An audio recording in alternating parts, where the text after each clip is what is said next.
ನಮಸ್ಕಾರ ಸ್ನೇಹಿತರೆ, GCB ಚಾನಲ್ಗೆ ನಿಮಗೆ ಸ್ವಾಗತ.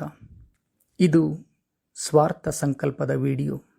ನಿಜ, ನಿಸ್ವಾರ್ಥ ಸಂಕಲ್ಪ ಒಳ್ಳೆಯದು. ಆದರೆ ಕೆಲವು ಸ್ವಾರ್ಥ ಸಂಕಲ್ಪಗಳು ಅನಿವಾರ್ಯ ಮತ್ತು ಅವಶ್ಯಕ. ನಮ್ಮ ಜನ್ಮಕ್ಕೆ ಕಾರಣರಾದ ಪೂರ್ವಜರು, ಪಿತೃಗಳು ಮತ್ತು ಮುಂದಿನ ಪೀಳಿಗೆಗೆ ಶುಭ ಕೋರುವ, ಮುಕ್ತಿ ಕರುಣಿಸುವ ಸಂಕಲ್ಪ ಮಾಡಿದರೆ ಅದು ತಪ್ಪೇನಲ್ಲ. ಅದು ನಮ್ಮ ಪೂರ್ವಜರಿಗೆ ನಾವು ತೋರುವ ಕೃತಜ್ಞತೆಯ ಭಾವ. ಹಿಂದೆ ರಾಜ ಭಗೀರಥ ತನ್ನ ಪೂರ್ವಜರಿಗೆ ಮುಕ್ತಿ ಕೊಡಿಸಲು ಒಂದೇ ಕಾಲ ಮೇಲೆ ನಿಂತು ತಪಸ್ಸು ಮಾಡಿ ಗಂಗೆಯನ್ನು ಹರಿಸಿದನು. ಅವರಷ್ಟು ಶಕ್ತಿ, ಸಾಮರ್ಥ್ಯ, ಅರ್ಹತೆ ನನಗೆ ಇಲ್ಲದೇ ಇದ್ದರೂ ಅದೇ ಮುಕ್ತಿದಾತ ಭಾಗೀರಥಿ ನದಿಯಲ್ಲಿ ಸಂಕಲ್ಪ ಮಾಡುವ ಸುವರ್ಣಾವಕಾಶ ನನಗೆ ಸಿಕ್ಕಿರುವುದು ನನ್ನ ಜನ್ಮ ಜನ್ಮಗಳ ಪುಣ್ಯ. ಶಿವಲಿಂಗ ಪರ್ವತ, ಭಾಗೀರಥಿ ಪರ್ವತಗಳ ಮೇಲಿನಿಂದ ಹರಿದು ಬಂದು ಗೋಮುಖದ ಮೂಲಕ ಉಗಮವಾಗಿ ಹರಿಯುವ ಪವಿತ್ರವಾದ ನದಿ ಭಾಗೀರಥಿ.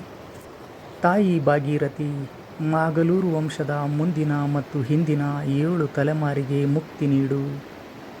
ಧನ್ಯವಾದಗಳು ತಾಯಿ ಭಾಗೀರಥಿ.